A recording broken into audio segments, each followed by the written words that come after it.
അവൾ എവിടെ പോയി? എന്ത് സംഭവിച്ചു? നീണ്ട 19 വർഷങ്ങളുടെ ആ ചോദ്യങ്ങൾക്ക് ഇപ്പോൾ ഉത്തരം കിട്ടിയിരിക്കുകയാണ്.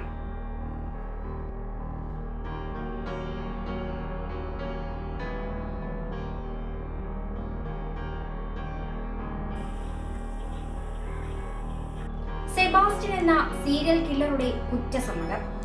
വർഷങ്ങളായി കേരളം ചർച്ച ചെയ്തിരുന്ന ബിന്ദു പത്മനാഭൻ തിരോധാന കേസിന് ഇപ്പോൾ തുമ്പുണ്ടായിരിക്കുകയാണ്. ബിന്ദുവിനെ 2006 മെയ്യിൽ താൻ കൊലപ്പെടുത്തിയെന്നാണ് അമ്മാവനെന്ന് വിളിപ്പേരുള്ള സെബാസ്റ്റ്യൻ സമ്മതിച്ചിരിക്കുന്നത്. 1.5 ലക്ഷം രൂപയ്ക്ക് വേണ്ടിയായിരുന്നു അത്രേ അമ്മാവൻ ആ ജീവൻ അപഹരിച്ചത്. കോടിക്കണക്കിന് രൂപയുടെ ഭൂസ്വത്തിന്റെ ഏക അവകാശിയായിരുന്നു ബിന്ദു. അച്ഛനും അമ്മയും മരിച്ചുപോയ, സഹോദരൻ വിദേശത്തായ, ബന്ധുക്കളാരുമായി അടുപ്പമില്ലാത്ത, ലഹരിയുടെ സ്വാധീനത്തിൽ അകപ്പെട്ടുപോയ ബിന്ദുവിനെ അയാൾ വശത്താക്കി. കിട്ടിയതെല്ലാം വിൽക്കാൻ അയാൾ ബിന്ദുവിനെ പ്രേരിപ്പിച്ചു. ബിന്ദുവാകട്ടെ അയാളെ ഏറ്റവും അധികം വിശ്വസിച്ച ആ സുഹൃത്ത് തന്നെ ഒടുവിൽ ബിന്ദുവിൻ്റെ കാലനായി. അമ്പലപ്പുഴയിൽ സ്വന്തം പേരിൽ ഉണ്ടായിരുന്ന 10 സെന്റ് സ്ഥലം വിൽക്കാൻ തീരുമാനിച്ചു. അതിനു പിന്നിലും സെബാസ്റ്റ്യനായിരുന്നു.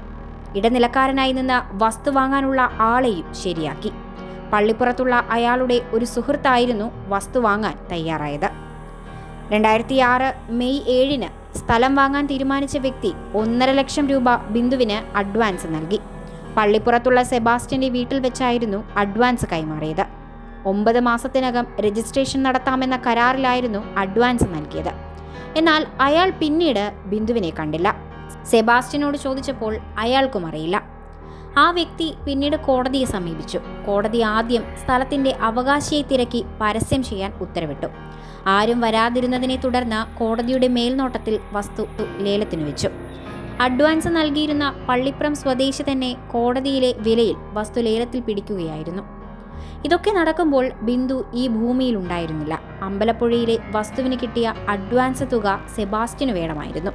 അതുമായി ബന്ധപ്പെട്ട് ചൊങ്ങുംതറ വീട്ടിൽ വെച്ച് ബിന്ദുവും സെബാസ്റ്റ്യനും തമ്മിൽ തർക്കമുണ്ടായി. ബിന്ദുവിന്റെ എതിർപ്പിൽ പ്രകോപിതനായ സെബാസ്റ്റ്യൻ അവരെ ഇല്ലായ്മ ചെയ്യാൻ തീരുമാനിച്ചു. ചൊങ്ങുംതറ വീട്ടിൽ തന്നെ ആ പദ്ധതി സെബാസ്റ്റ്യൻ നടപ്പാക്കുകയും ചെയ്തു.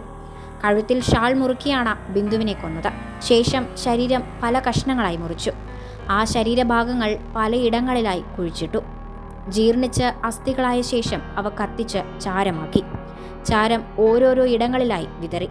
ബിന്ദുവിനെ ഈ ലോകത്തു നിന്നും യാതൊരു തെളിവുമില്ലാതെ അമ്മാവൻ ഒഴിവാക്കി.